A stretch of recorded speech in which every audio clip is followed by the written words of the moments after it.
Olá, tudo bem com vocês? Então, depois de um tempo do nosso primeiro encontro, onde nós trabalhamos a metodologia científica de forma técnica, mas também com um certo tom de poesia, por entender que a metodologia científica é uma ciência por excelência que nos orienta a viver no mundo do conhecimento, nos encontramos aqui mais uma vez na certeza de que os poetas têm razão. As nossas vontades se transformam em grandes encontros. E assim que eu quero cumprimentá-los, meus colegas de profissão, educadores, vocês que escolheram fazer um curso de pós-graduação, e ser pós-graduação já indica que nós estamos na mesma travessia, para falar um pouco do resultado final do nosso trabalho, que é a escrita de um artigo científico. Me perdoe pela minha, às vezes, euforia de tornar a falar da paixão que eu tenho por essa disciplina, metodologia científica, assim como foi denunciado nas aulas anteriores, e hoje, nesse segundo encontro, eu quero dar o melhor de mim para que nós possamos entrar num entendimento comum, tanto a nossa coordenadora Hilda, a quem eu cumprimento nesse encontro, como cada um dos orientadores de vocês, e a cada um de vocês de forma muito especial, como cientistas desse curso. Nesse segundo encontro, nós vamos, então, falar um pouco do formato do TCC, Trabalho de Conclusão do curso de Informática na Educação, já no seu final. A minha preocupação maior não é ensinar como a escrever um artigo ou uma monografia, coisa que eu tenho certeza que vocês fizeram belamente na graduação, e outros tantos que agora me ouvem, que já têm outras experiências, quiçá em mestrados e até doutorado, o que é muito comum hoje no século XXI, encontrarmos pares no mundo da educação que tem tantas titularidades. Aqui reservo-me, na minha humildade e simplicidade, a dar alguns coloridos, alguns toques, algumas orientações que elas são fundamentais para o final do nosso curso. Que seja um final exitoso, e eu tenho certeza, se depender da equipe, dos orientadores, do meu desejo e da vontade de vocês, faremos um excelente trabalho. Penso que no primeiro encontro, eu iniciei com vocês uma reflexão que eu acho fundamentalmente importante. Lembra que numa das minhas aulas lá, eu trabalhei com vocês o mito da caverna, alegoria de Platão. Porque naquele mito, eu consigo compreender, nós sabemos que os mitos são carregados de simbologias. E uma das simbologias que eu trabalhei lá com vocês foi essa capacidade do descobrir. Aqueles escravos, e um deles, ao romper as barreiras da prisão, ele defronta com o sol, e diante do sol, ele extasiado compreende que existe uma outra realidade em movimento que não só aquela das sombras.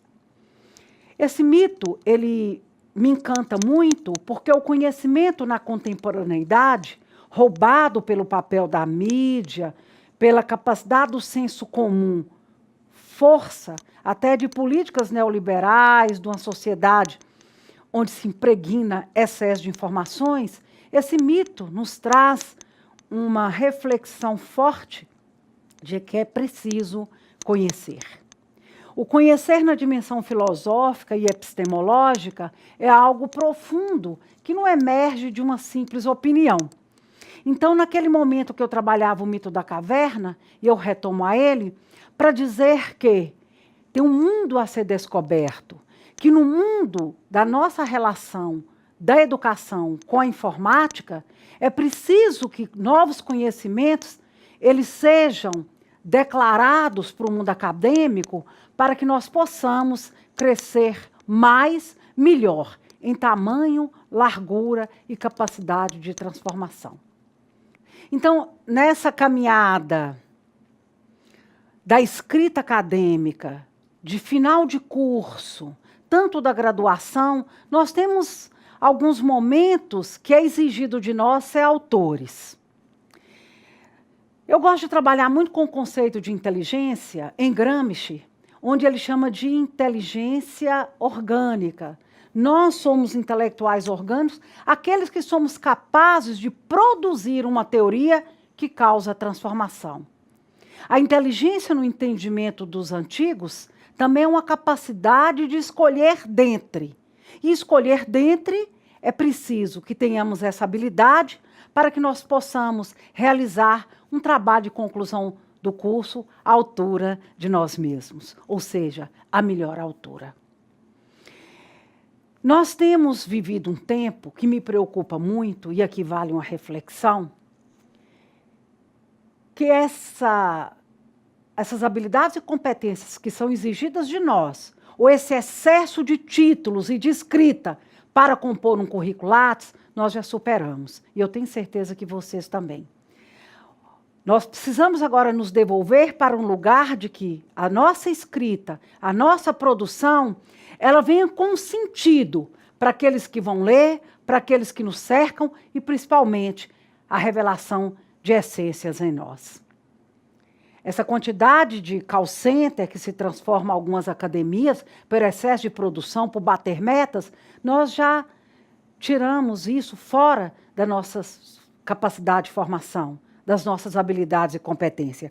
Aqui eu falo de um encantamento, não pela exigência de políticas neoliberais, que são, na maioria das suas vezes, consumistas e nos orienta para narcisismos, para estrelismo, mas muito mais uma capacidade de cidadania, de responsabilidade, de produzir um conhecimento que eu sei que vai servir para transformar, pelo menos, a minha escola, o espaço que eu trabalho, ou as pessoas que estão próximas. Já é muito.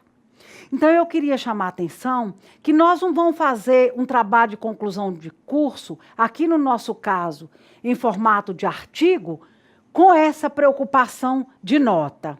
Eu trabalho há muito tempo com essa disciplina e, em alguns momentos, eu deparo, não com vocês na pós-graduação, mas na graduação, com alunos que têm uma facilidade muito grande de depositar a culpa no orientador. O orientador não veio, não me ensinou, não falou o que era para mudar. Como é na pós-graduação, isso não cabe, porque eu fico muito tranquila, dada a experiência que vocês já têm. Mas teremos um orientador. Né? Para cada 10 alunos, nós temos um grande orientador que foi selecionado com muita cautela e com muita responsabilidade. Então, nós somos uma equipe. Você que escreve, orientador que está no primeiro momento diante de você, Hilda, que é a coordenadora, e, por último, eu, como uma pessoa que sou entusiasmada com os trabalhos de conclusão de curso. Sou encantada com as bancas, vocês vão passar por essa banca, composta por 3 professores, seu orientador e mais 2 convidados, para a gente poder fazer desse curso e desse trabalho algo inédito, que a minha sugestão para os orientadores, que a gente possa até publicar uma revista com os melhores artigos dessa turma, ou destas turmas, né, que nós somos vários. Então, eu queria primeiro, nos desnudar desse tempo frenético, em que tudo tem que ser produzido, e com muita rapidez, e com muito sofrimento, e com muita cobrança, e transformar isso num momento que nós vamos respirar, dar o melhor tempo que tivermos e fazer o melhor trabalho. Eu vou ter muito orgulho, prazer e alegria de ver o trabalho de conclusão de vocês. Bom, quando eu me preparava para vir até vocês, foram dias complicados, né? Nós vivemos uma crise política no país, uma crise da ética, uma crise de identidade, o nosso tempo muito rápido. E eu parei esse fim de semana para pensar em vocês e lembrei-me do livro O Mundo de Sofia, onde tem a retratação de um boneco de barro falado que me chamou muita atenção. O boneco de barro é idealizado, mas na hora que ele recebe o sopro da vida, ele pergunta: o que eu vou comer, onde eu vou morar, quem vai cuidar de mim? Em momento nenhum esse boneco pergunta: qual o meu nome, o que eu vim fazer aqui, qual a minha identidade? E aí eu queria combinar com vocês que, ao invés do nosso positivismo, mecanicismos, correrias, fazer as coisas de forma rápidas e aligeiradas, eu gostaria que a gente recebesse um sopro em nós mesmos para que pudéssemos nos encantar, diferente do boneco de barro, do livro do Mundo de Sofia, mas que a gente pudesse perguntar, por que escrever um artigo? O que significa, nesse momento da minha vida, ter feito uma opção de fazer um curso em informática na educação, procurar um grande tema e compartilhar com a escrita de um bom artigo? Uma coisa eu tenho certeza, e eu busco no filósofo Aristóteles essa confirmação. Só fazemos melhor aquilo que repetidamente insistimos em melhorar. A busca da excelência não deve ser um objetivo, e sim um hábito. Então, escrever parte de um desejo. Nos últimos tempos, as redes sociais, os próprios grupos virtuais, eles têm feito uma repetição de mensagens. Tem momento no seu dia que você recebe 3, 4 fontes diferentes, a mesma mensagem. E aqui, na ciência, nós vamos tentar, então, fazer um artigo que tenha um sentido. E eu preciso de começar agora, porque até mesmo para terminar no artigo, é preciso que eu faça um projeto para que ele seja o melhor de mim mesma. Eu gosto muito de fazer reflexões antes das minhas aulas, porque eu entendo que o século XXI é permeado de uma correria, de um excesso de tarefas que me deixam um tanto preocupada. Eu acredito que na vida o que vale é a gente dar à nossa essência o melhor de nós. Então, eu fico pensando em algumas perguntas de alguns epistemólogos. O que eu poderia fazer de melhor para as pessoas que te amam? Perguntaram um filósofo. E ele disse, crescer. Então, o que eu posso dar melhor de mim para as pessoas que estão ao meu lado? Crescer. Esse crescer aqui não é um crescimento só humano. Aqui eu estou chamando do mundo da escrita, das nossas produções científicas, diferente do senso comum e de outras repetições que a gente tem visto por aí. Tem um grande historiador que eu gosto muito, Zé Murilo de Carvalho, que ele vai escrever um livro, Os Bestilizados, que é a capacidade que eu tenho de acreditar, às vezes, sem criticidade. E a gente tem muita preocupação, eu e vocês, que estamos dentro do mundo da ciência, com essa capacidade de fazer das nossas escritas algo melhor. E eu gostaria que vocês me permitissem de trabalhar com vocês 2 conceitos epistemológicos. Epísteme vem de ciência, que é o conceito de solidão e isolamento. Eu não consigo entender que no barulho da civilização nós não tenhamos, no mundo científico, nossos momentos de solidão. A solidão não é algo que me tira dela frustrado, triste. A solidão é um momento que eu tenho para conviver comigo mesma, com as minhas tarefas, os meus desafios, no caso a escrita de um artigo, a partir das minhas leituras, que é o momento que eu preciso dessa solidão, que é uma solidão altruísta, é uma solidão necessária. De uma coisa eu tenho garantia, nós saímos desses processos de solidão mais fortes, mais robustos e conhecendo cada vez mais a nossa essência. Algumas pessoas, quando a gente fica um fim de semana em leituras, você sai e volta para o mundo na segunda-feira, as pessoas sabem que você tem algo diferente para trocar, que você está diferente. Que assim como o filósofo fala, né? A gente não toma banho no rio mais de uma vez, não somos os mesmos e a água do rio não é a mesma. Por que solidão é diferente de isolamento? O isolamento é aquele que me encurrala, me entristece, e na hora que eu paro para estudar, eu fico incomodado, mexendo no celular, olhando o WhatsApp. Não, isso é isolamento. É aquele que não é frutífero, aquele que me angustia. A solidão, ela me faz crescer. Shakespeare, Aristóteles, Platão e tantos outros, os homens da Idade Média, São Tomás de Aquino, Santo Agostinho, na Idade Moderna, começando de Maquiavel, com o Príncipe, até chegar em Rousseau, no século XIX, todos os escritores do século XX, nós hoje, do século XXI, que somos autores e escritores, precisamos de momentos de solidão, diferente de isolamento. E assim, eu concordo plenamente com Gibran, e eu tenho um dos livros que eu sou muito apaixonada de Gibran, que é O Profeta. Então, é um livro que eu recorro sempre nesses momentos que eu sou convocada pelo universo, convocada pela ciência, convocada pela minha profissão a estar fazendo encontros como o de hoje. E o Gibran vai dizer: sou apenas um ser em busca dos silêncios. E que tesouro haverei encontrado em meus silêncios que seja digno de compartilhar? Então é nesses momentos de silêncio e de solidão que eu trago a quebra do meu silêncio e quero ser digna de compartilhar com vocês algo que vocês já sabem, mas me permitir, na humildade, relembrar alguns momentos importantes que essa conclusão de curso pelo TCC, que é o trabalho de conclusão, exige de nós. Escrever, meus queridos e queridas, é encantar-se, é tirar nosso excesso de roupas e máscaras e descobrir a essência em nós mesmos.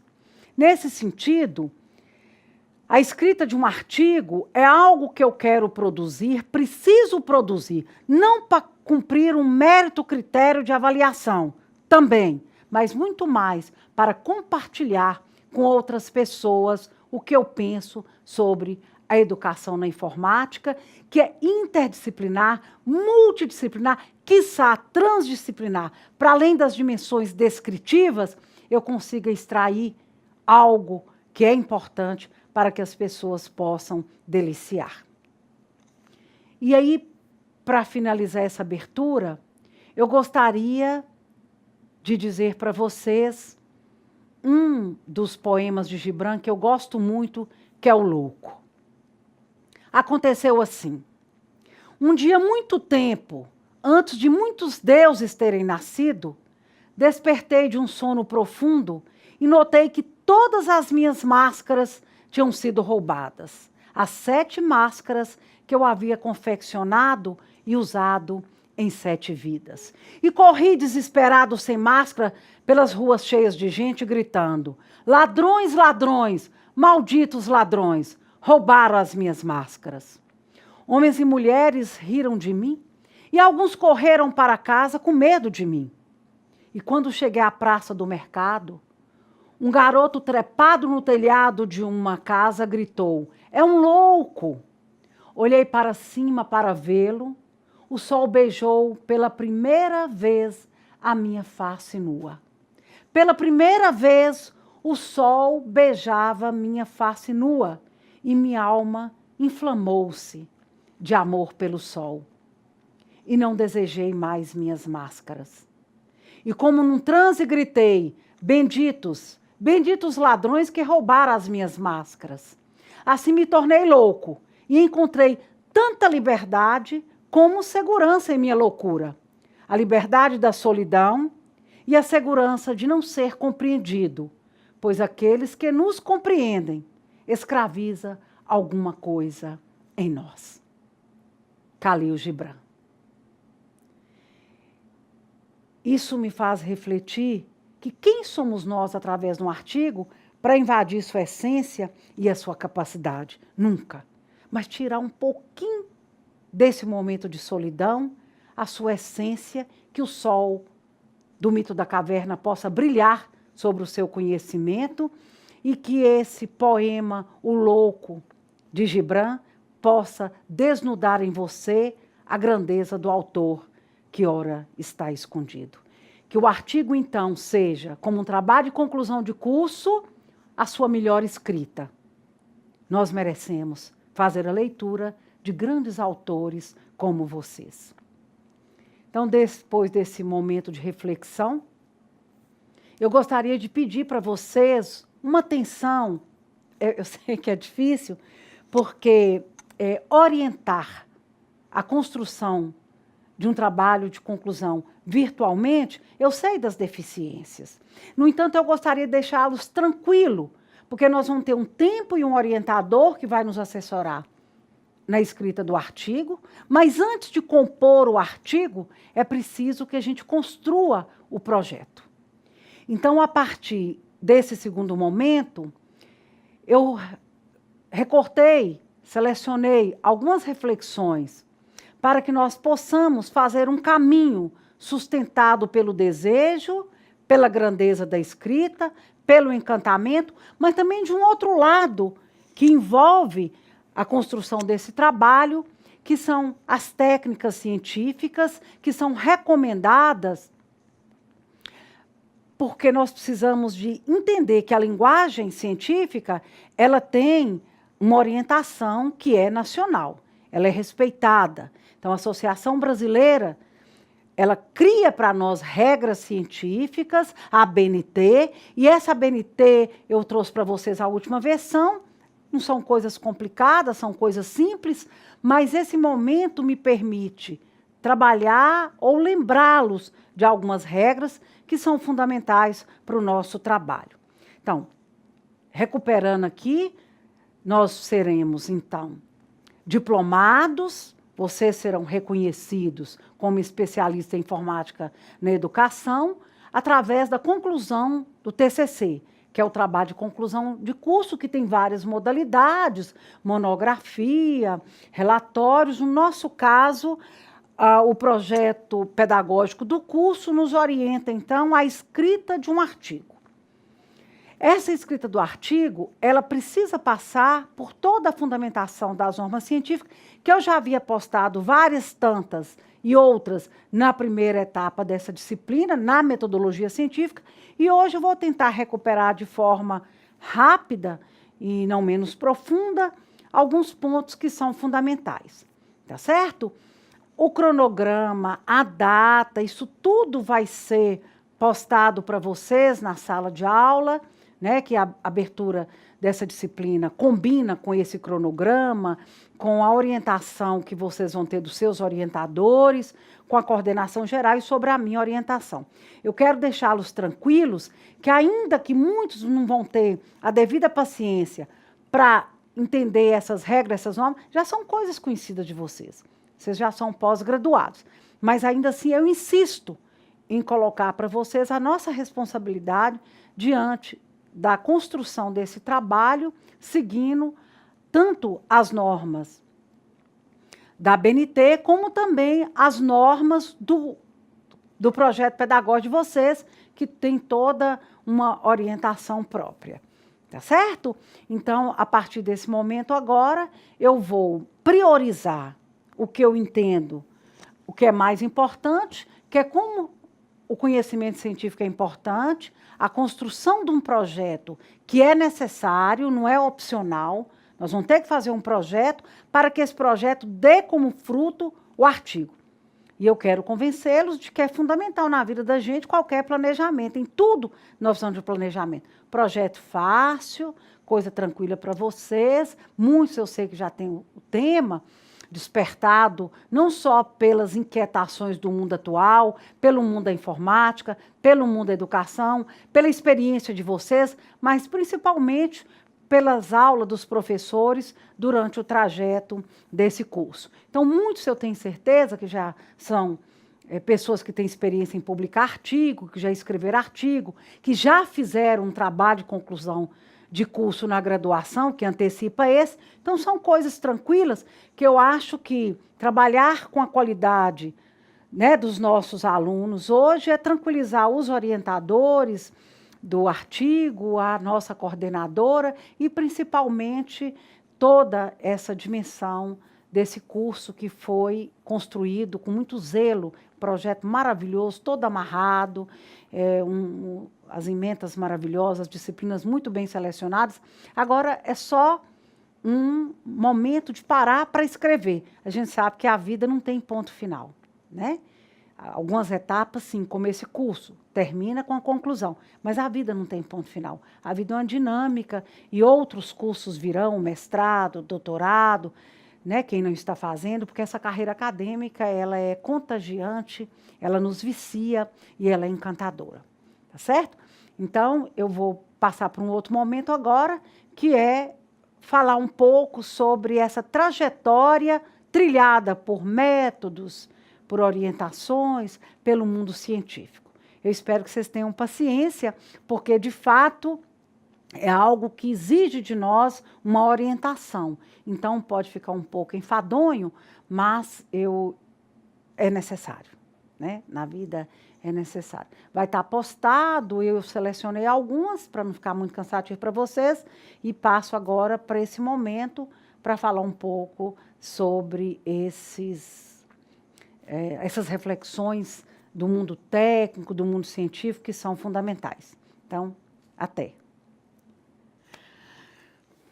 Bom, então, assim como eu anunciei antes para vocês, esses minutos que eu roubei de vocês foi para a gente fazer uma reflexão, então, sobre essa questão da importância de um produzir conhecimento, construir o conhecimento a partir de nossas essências. Esses que vale a pena. E eu, então, agora me proponho a gente trabalhar revendo, lógico, que eu sei que vocês já sabem, vocês já conhecem, então aqui eu tenho essa tranquilidade de saber com os pares que eu estou lidando, mas a gente pensar um pouco sobre a questão dos tipos de conhecimento, eu acho que eles são fundamentais no tempo atual que vivemos com tanta banalização do conhecimento.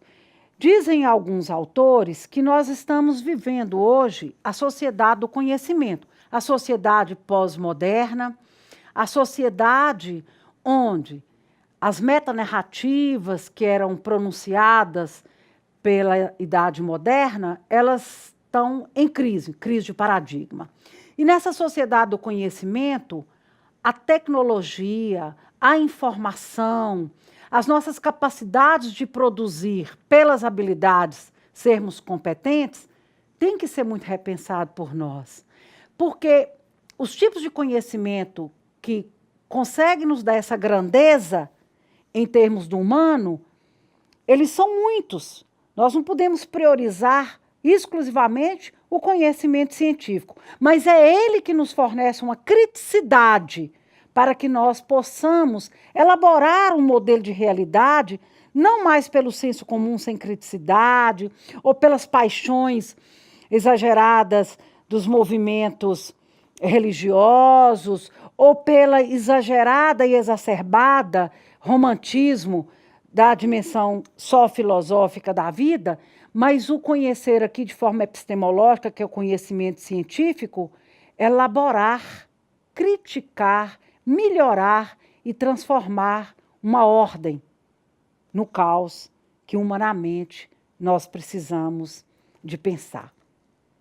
Eu costumo dizer para os meus pares, e nos momentos que a gente tem momentos de reflexões, são tão raros, que nós crescemos muito em tecnologia e em informação, mas humanamente nós temos um déficit.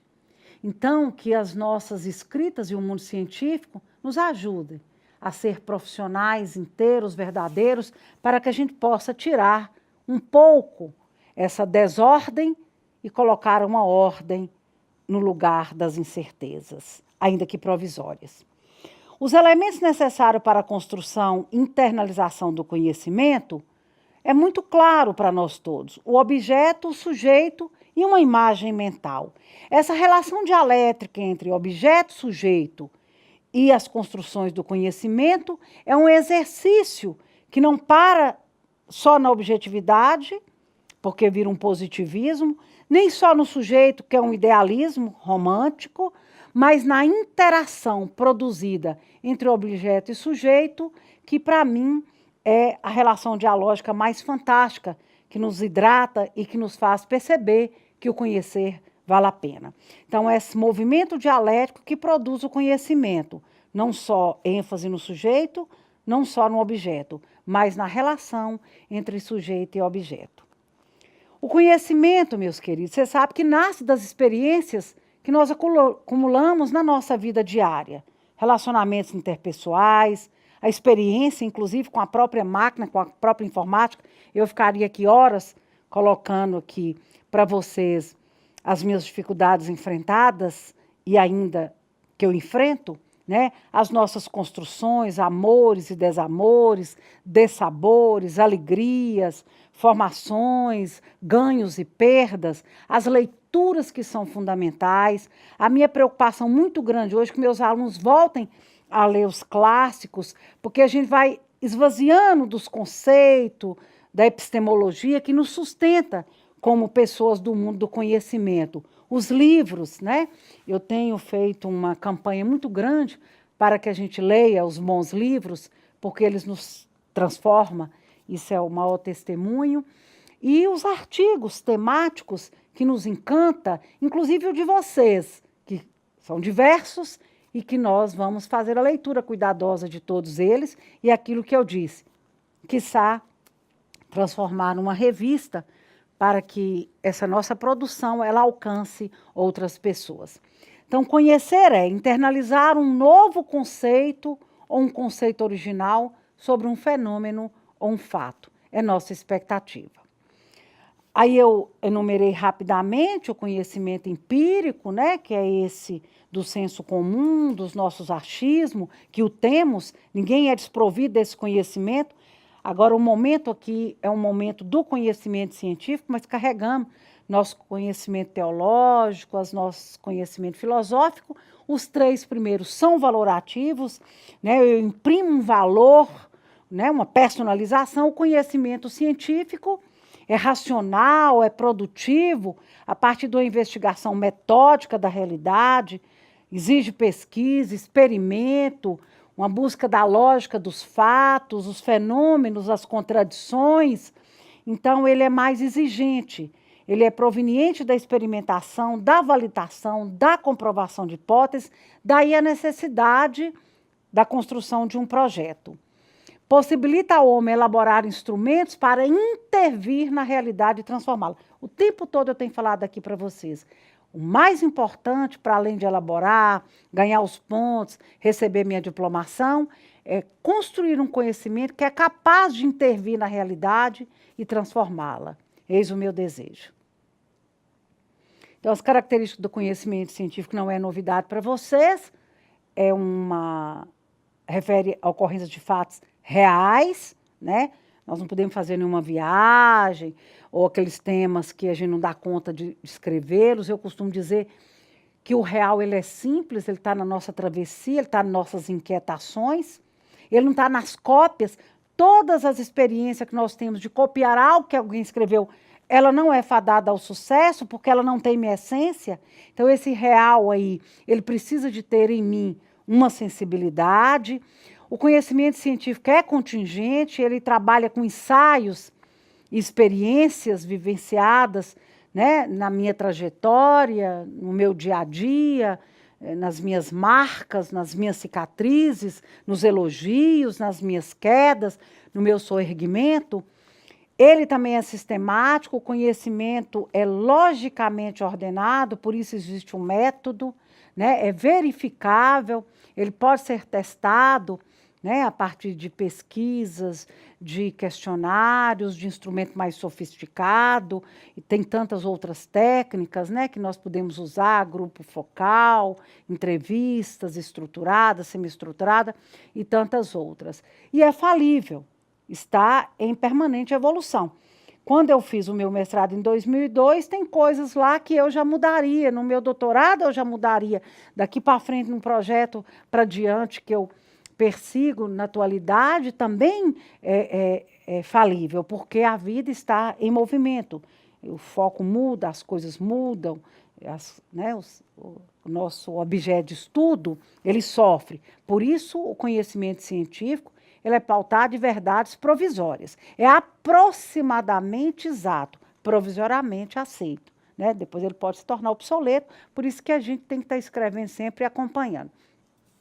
Aqui eu fiz um esqueminha muito simples para dizer que a explicação sobre a morte, e hoje pontualmente ela tem um sentido na minha vida, por perder uma grande amiga, e por isso que eu quis colocar aí, ela tem várias explicações, né? Me faz entender que é uma vontade de Deus, como uma Regina, né? Que tem uma dose de espiritualidade, me faz entender filosoficamente que é uma oposição à vida, cessar da consciência, me faz entender pelo conhecimento popular, que é velho, morreu, né, pela idade. E aqui, de forma científica, e eu procurei essa explicação para ilustrar para vocês esse dia que eu estou vivendo, e uma explicação científica, uma morte clínica, uma morte cerebral, e de fato foi uma parada cardíaca que causou a morte hoje, e eu busquei aqui para vocês, nesse último quadrado, uma explicação da ciência. Mas nós temos os outros conhecimentos que me permeiam aqui agora, que me faz ter outro entendimento. Aqui, apesar do dia, eu foco aqui nessa explicação científica, que é o que nos cabe nesse encontro. O conhecimento científico, todas as atividades de pesquisa na graduação e pós-graduação são envolvidas por ele, exclusivamente pelo conhecimento científico, que é sistemático, que é real, que é provisório, que exige um caminho, uma metodologia para que ele tenha uma produção respeitada, científica e reconhecida. Então, aí eu fiz um movimento dialético para mostrar que as ideias são testadas, o conhecimento é produzido, que passa por movimentos de métodos que podem ser confirmadas e podem ser refutadas de acordo com a dinâmica da minha construção, não é estático. E para isso exige a metodologia da pesquisa científica. Nas aulas anteriores eu postei um material muito bom para vocês. Eu tenho trabalhado tanto na graduação como no meu curso de pós-graduação, como na orientação científica dos meus orientandos, e é um material que está muito atual e vocês podem recorrer a ele sempre. Então, a metodologia da pesquisa científica, ela exige um método para que eu consiga pesquisar. O método, então, é um caminho, é uma forma para se chegar à natureza de um determinado problema, ou seja, estudá-lo, explicá-lo, questioná-lo. E a pesquisa, então, é esse processo natural, formal e sistemático de desenvolvimento do método científico. Então, a pesquisa e o método, eles se encontram. A pesquisa organizada a partir de um fenômeno estudado e o método vem, então, me possibilitar essa conclusão desse meu estudo, ainda que seja provisória. O método de pesquisa é uma estratégia usada pelo pesquisador para coletar informações precisas para desenvolver seu estudo. Aqui vale uma explicação mais detalhada. O projeto é minha organização, é meu método para realizar uma pesquisa temática, que eu tenho liberdade de escolher.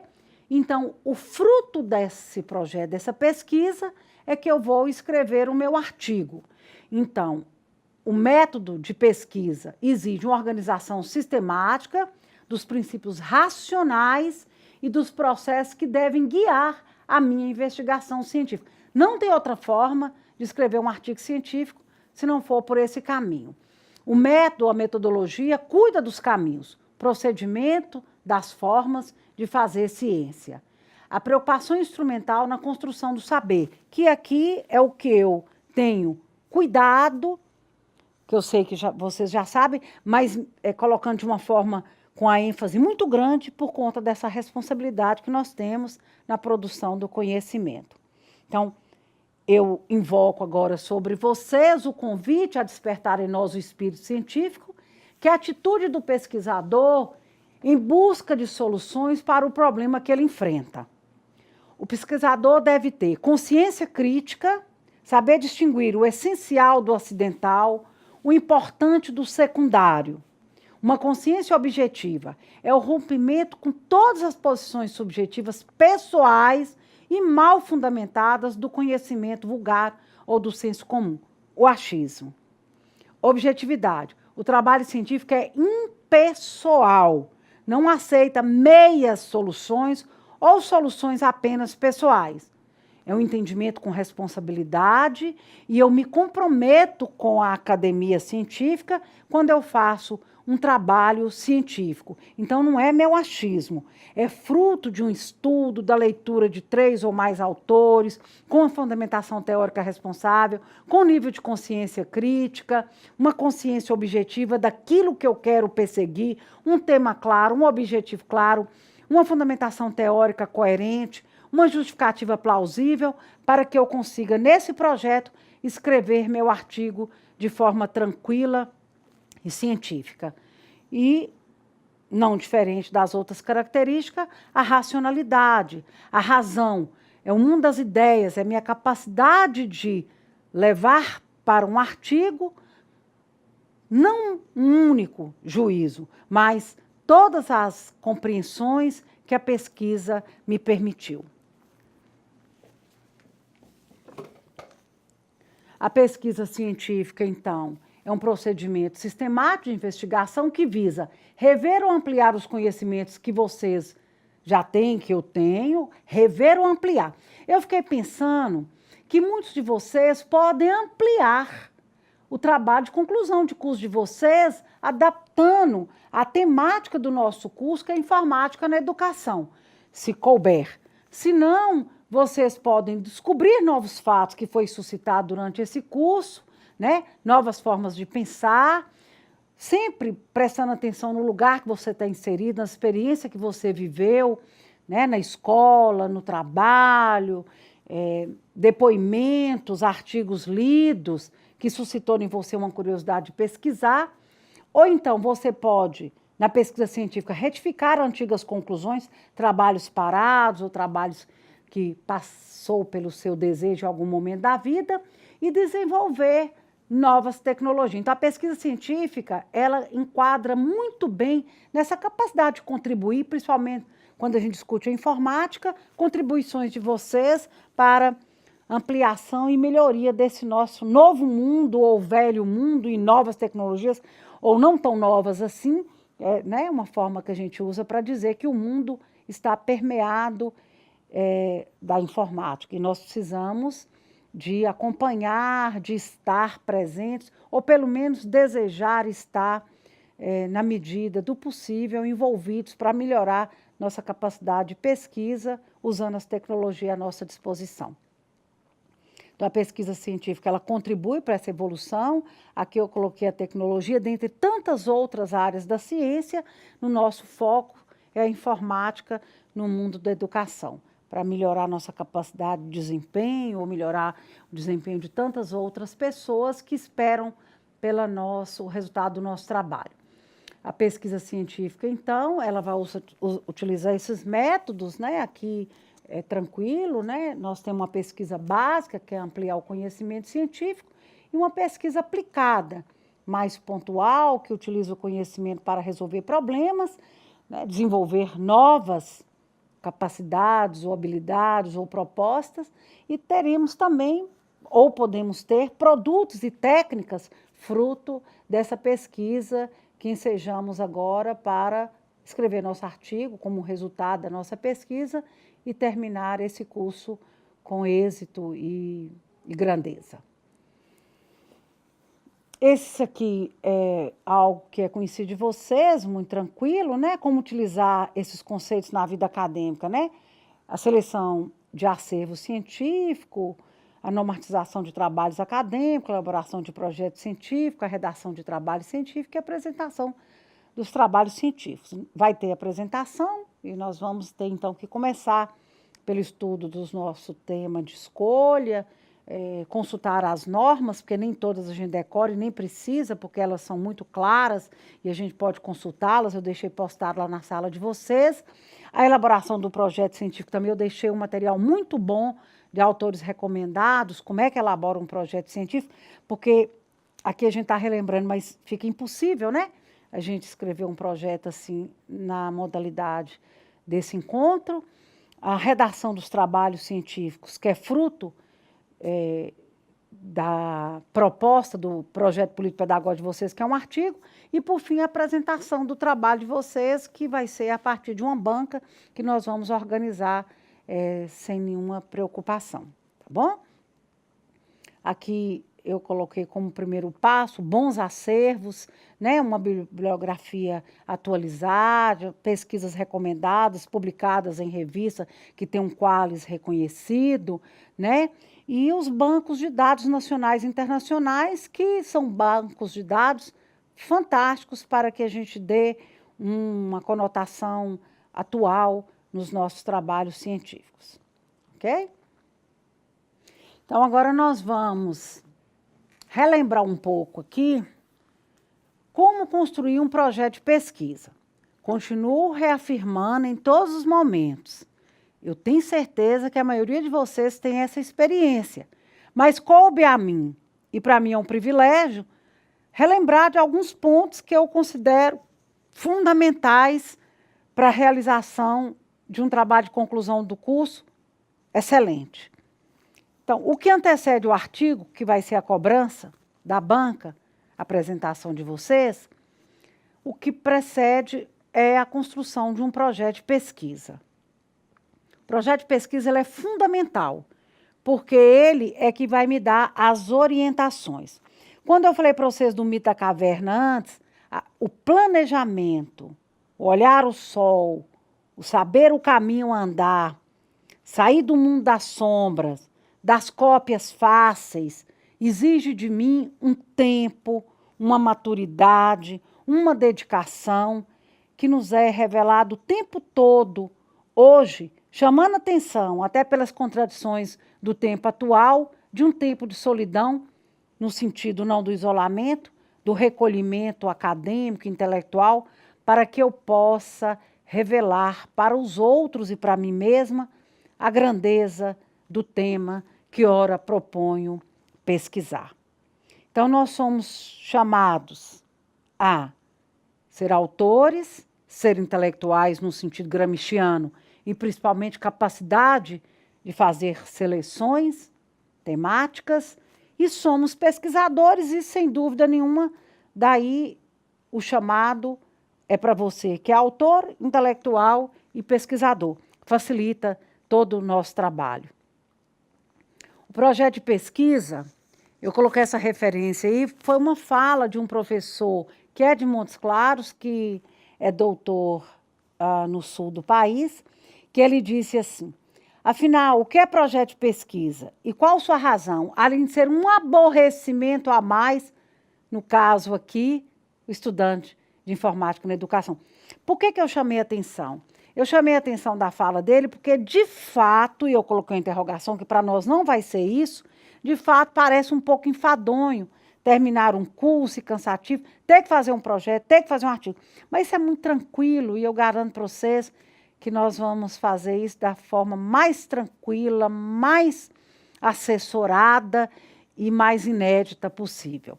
Então, o projeto de pesquisa que nós vamos construir, né? Não é perda de tempo e não é para principiantes que eu estou falando, então vocês sabem disso.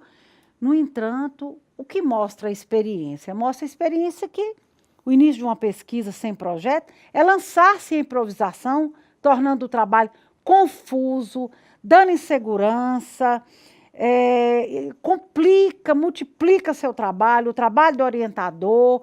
O projeto de pesquisa é para evitar todo esse cansaço e essa improvisação não deve acontecer.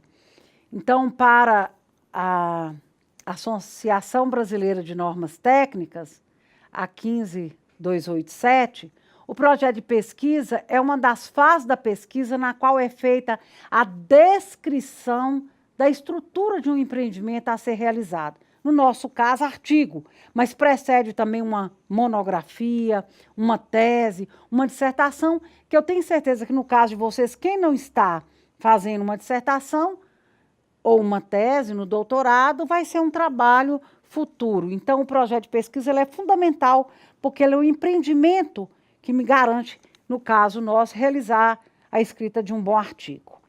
Projeto de pesquisa. Com o projeto, nós vamos identificar.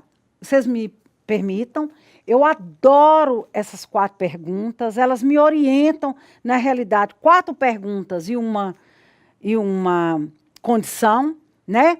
O que eu pretendo estudar? Eu respondo qual é o meu tema. onde quer chegar, são meus objetivos. Por que o assunto é relevante? Eu vou justificar. O que já se sabe sobre esse assunto? Vai ser toda o estado da arte, né? Meu referencial teórico, minha fundamentação teórica, os autores que eu vou estudar para me dar conta de fazer o estudo. E como? Quais os métodos que eu vou utilizar? Né? Se é uma pesquisa bibliográfica, se eu vou usar alguma técnica com entrevista, se eu vou fazer a tabulação, se eu vou fazer análise do discurso, análise do conteúdo dessas entrevistas, se eu vou fazer um grupo focal. Então, todos os métodos que eu vou usar e as técnicas para alcançar esses métodos é de acordo muito com o que eu pretendo estudar, com o meu tema, onde eu quero chegar. E para isso, na escolha do método, nós vamos ter outros momentos, a partir da hora que você elaborar seu projeto, para discutir de uma forma mais particular, né? Porque cada tema, cada proposta exige um caminhar diferente. Projeto de pesquisa, então, de acordo com as normas brasileiras, elas dizem que tem elementos que são antes do texto, né, que é a capa. No caso da escrita do trabalho de vocês, a capa ela não é opcional, ela é obrigatória, a folha de rosto e o sumário. Então, no trabalho de vocês, o que é obrigatório? Mesmo a orientação sendo opcional, mas no nosso caso nós vamos ter a capa, a folha de rosto e o sumário, que nós vamos explicar lá no meu material direitinho, tem na sala anterior, como é que constrói, eu dei modelos e tudo, está lá arrumadinho, a gente devolver isso para vocês, vocês podem visitar. Os elementos textuais, então, é o corpo do texto, né? É a escrita em si, que pressupõe de um tema, o melhor deles, o que mais me desperta curiosidade, um tema inteligente, uma delimitação do tema no projeto, um problema, que é um questionamento que eu faço, né, a partir do meu tema, uma hipótese, que é uma verdade provisória, e os objetivos, que pode ser, para o tamanho de um artigo, só um objetivo bem elaborado, um objetivo geral, sempre precedido. Vocês vão ver lá quando eu explicar o resumo de um verbo no infinitivo, e cabe também, para melhorar o meu caminho metodológico, a minha escrita, objetivos específicos.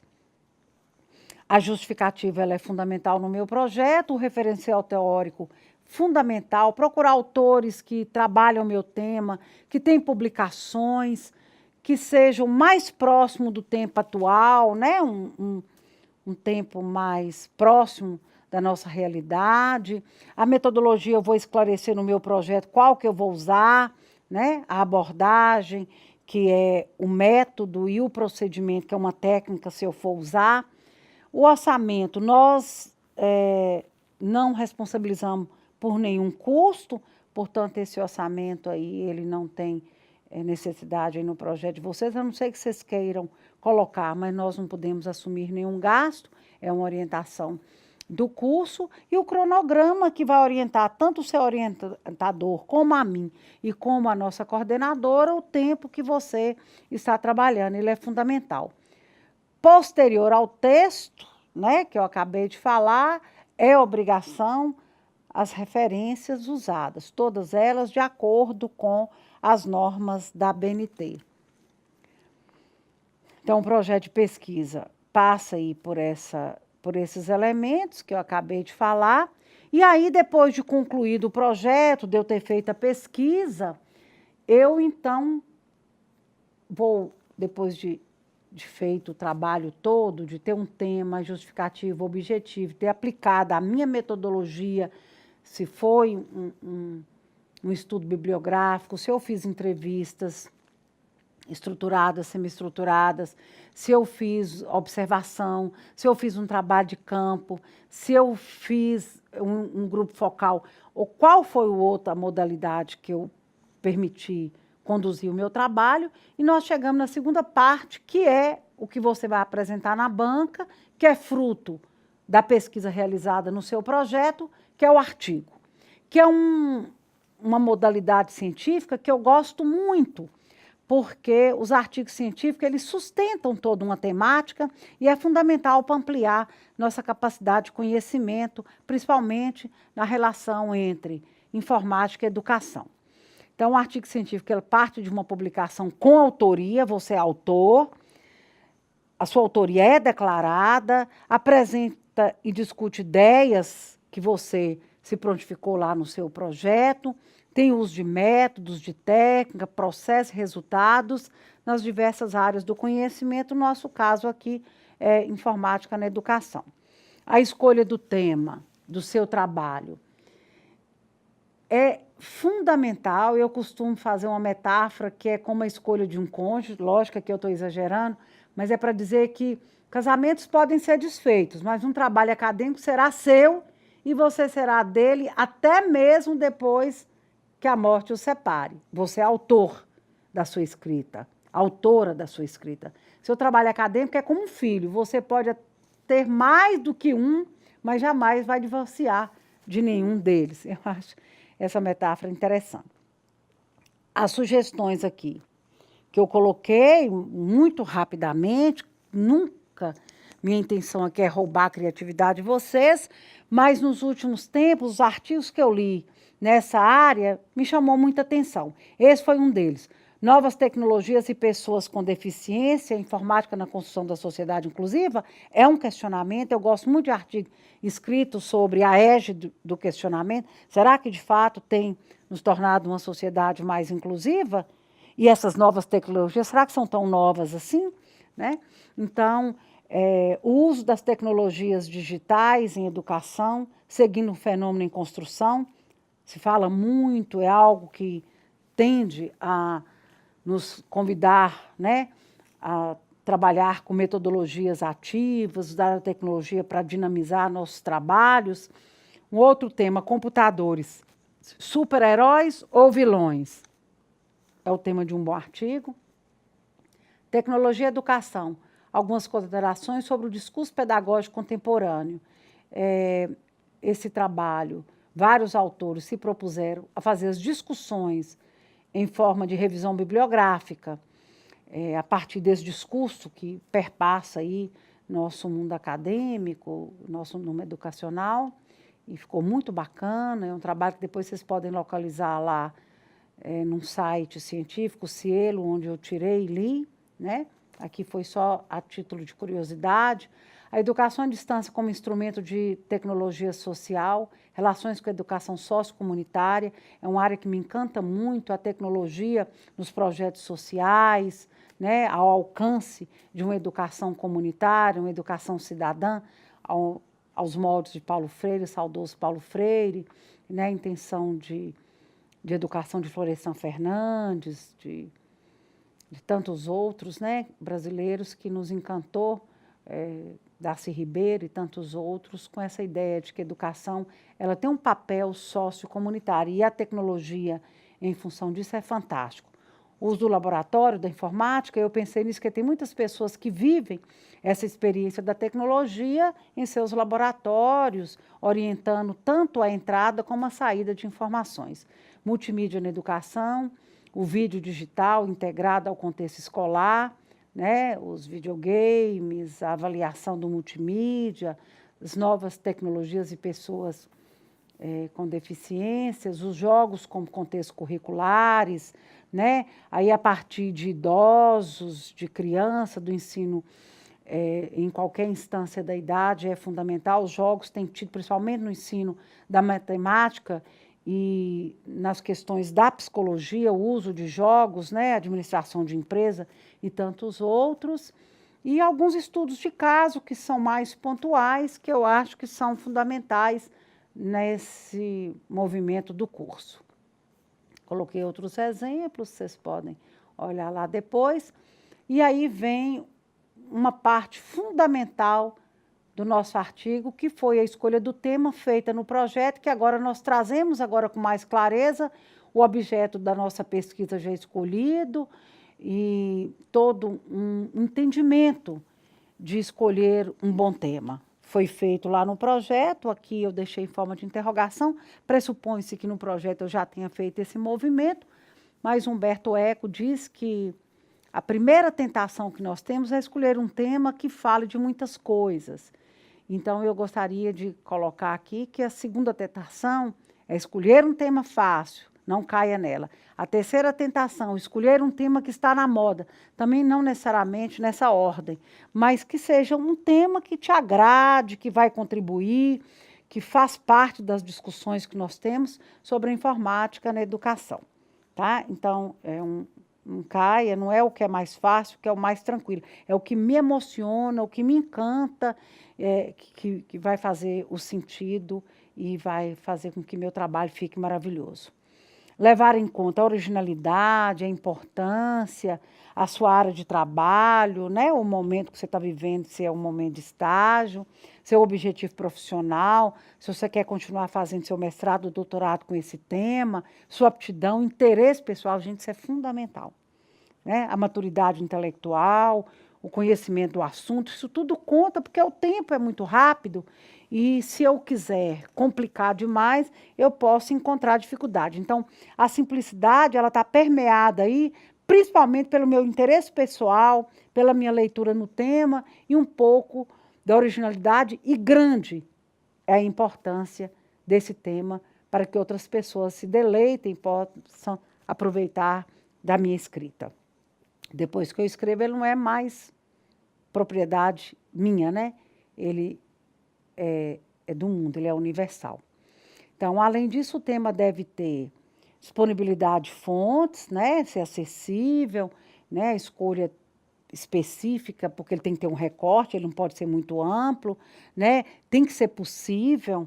Às vezes a gente orienta alguns alunos do mestrado ou de outras áreas que quer um tema tão amplo que é preciso a gente fazer com que o pesquisador chegue a alguns recortes por conta do tempo e das possibilidades e que seja adequado aos requisitos institucionais, no nosso caso, a informática na educação. A delimitação do tema que você já escolheu, né, sobre o assunto lá no seu projeto, é necessário que recorte exatamente aquilo dentro dele você deseja analisar. O recorte ele é fundamental.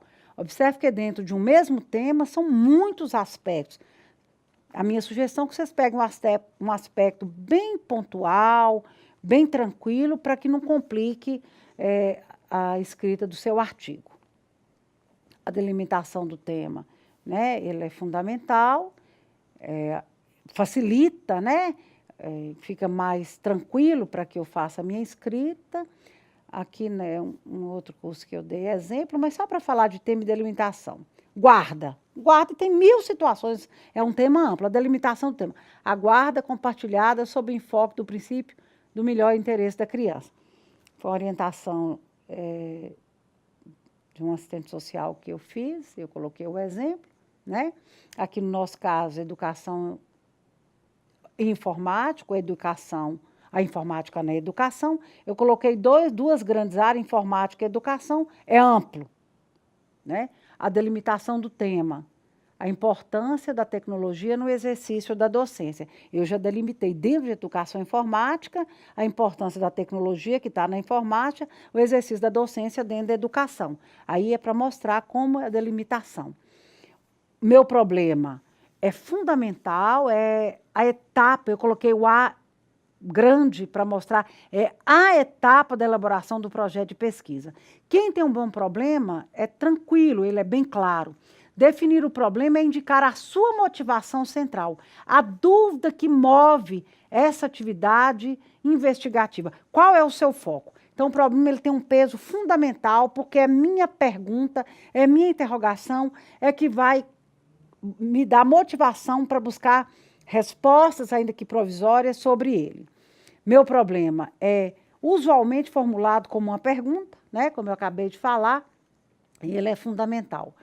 Obviamente, por ser um problema, trata-se de uma questão ainda não resolvida e que pode ser objeto de discussão. Então, é exatamente a interrogação, o problema, é que vai me dar fôlego para perseguir através dos autores ou da metodologia que eu escolhi de entrevistas, o trabalho de campo, o grupo focal. Então, qual for a metodologia, ela vai assessorar a resposta a esse problema. Os cuidados básicos. A intenção do problema não é encontrar um conselho, emitir um julgamento moral. Muito pelo contrário. É resolver questões científicas e não questões pessoais. O meu problema é a orientação da minha inquietação para o estudo que, ora, eu proponho. O problema deve ser formulado como pergunta, ser delimitado uma dimensão viável, ser claro e preciso, ser ético e ser factível. É uma resposta possível de ser dada. Ok? Aí eu coloquei alguns exemplos, né, que não precisa agora, mas vocês vão olhar lá com mais detalhe. Então, é uma pergunta, em um dos meus momentos anteriores aí, eu fiz essas formulações para que vocês fizessem um projeto bacana, para que quando eu chegar na escrita do meu artigo, essas coisas estejam claras. A hipótese, uma vez que você tenha definido o seu tema, a sua delimitação, estabelecido um problema, o próximo passo, então, é formular uma hipótese. A hipótese, ela é uma verdade provisória, né? É algo que eu posso, em termos mais técnicos, a hipótese é a oferta de uma solução possível ao problema que eu formulei em relação ao objeto de pesquisa. Isso é muito bacana. Então, a hipótese é uma solução temporária, porque quando eu organizar a minha pesquisa, pode ser que eu consiga confirmá-la ou não. É uma expressão discursiva, suscetível de ser declarada verdadeira ou falsa, né? É uma resposta prévia. É uma suposição anterior à constatação dos fatos e, por isso mesmo, provisória. Então, no caso de informática na educação, eu delimitei o tema, um estudo sobre a inserção e utilização das novas tecnologias na formação dos professores de pós-graduação em uma faculdade brasileira. Qual o meu problema? O computador pode oferecer a formação do professor na educação superior e, em particular, a utilização desse recurso no processo de ensino-aprendizagem. Percebem que eu delimitei meu tema, fiz um problema, que é uma interrogação, eu estou fazendo um questionamento e veio minha hipótese, que é uma verdade provisória. Em face dos avanços no mundo da informática, desafios e dificuldades são enfrentados na preparação dos professores para a utilização de novas tecnologias favorecedoras do processo do ensino-aprendizagem. Faltou uma pontuação aí, mas aí dá para vocês perceberem que faz o avanço do mundo da informática, eu estou com uma verdade provisória dizendo que a utilização de novas tecnologias favorecem o processo de ensino-aprendizagem dos educadores. Ou a formação e atuação de professores para o uso da informática em educação são um processo que interrelaciona o domínio dos recursos tecnológicos com a ação pedagógica e com os conhecimentos teóricos necessários para refletir, compreender e transformar essa ação. A hipótese em uma pesquisa, ela pode ser comprovada ou refutada, como eu disse. Eu fiz uma brincadeira aqui, não banque o advogado. A intenção da pesquisa não é fazer valer o seu ponto de vista, mas contribuir para a evolução do conhecimento científico sobre determinado assunto. Então, ele pode ser confirmada ou não, de acordo com o resultado da pesquisa que eu trabalhar. Outro ponto que eu quis deixar forte aqui é a questão dos objetivos.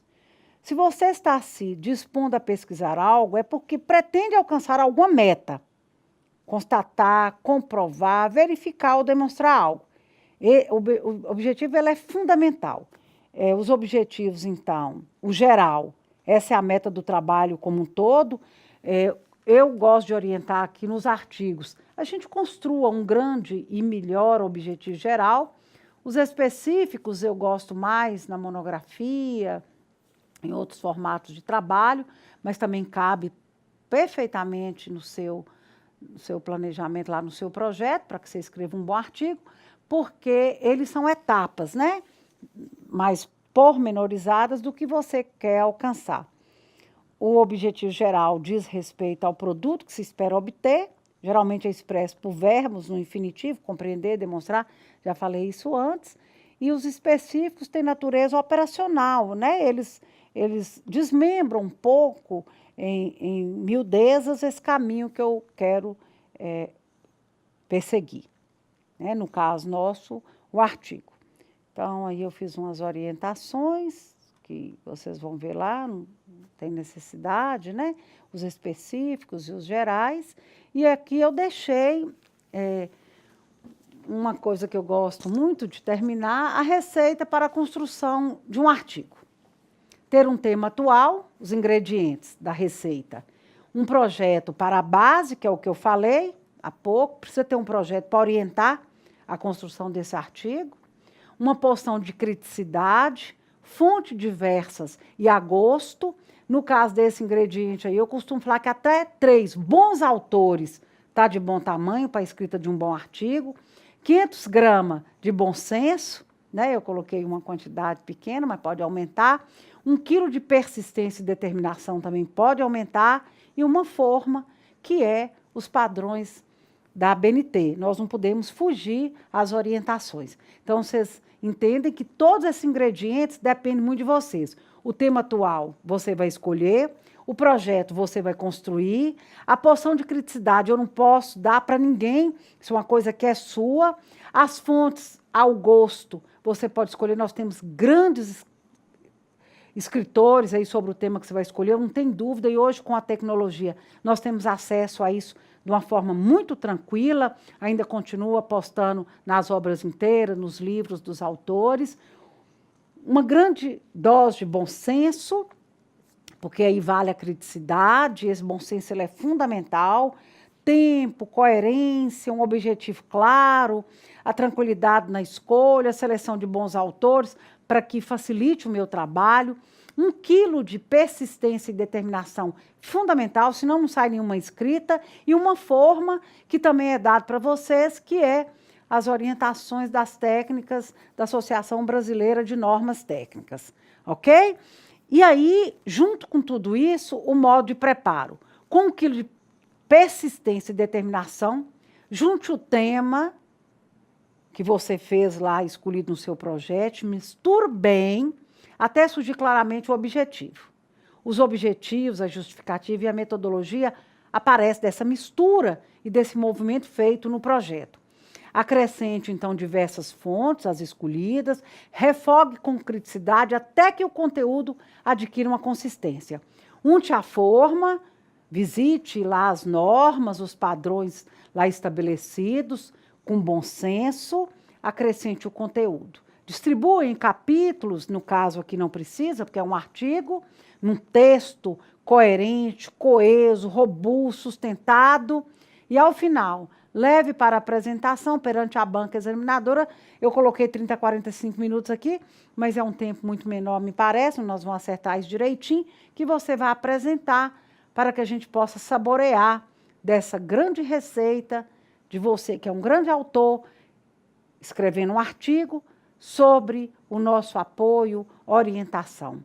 Então, assim, eu quero terminar as minhas orientações. Eu deixei também postado na sala de vocês as referências bibliográficas, que não cabe aqui passar nesse momento do nosso encontro. Os slides estão todos atualizados. Como é que você vai fazer referência quando a fonte é online, quando são revistas eletrônicas, a entrada com autor, que é mais usual, com 2 autores, a entrada com artigos, monografias, teses, para que a gente, de fato, use essa forma pelos padrões, sem tirar de nós o bom senso, a criticidade, a escolha de um bom tema e a produção de um grande trabalho científico.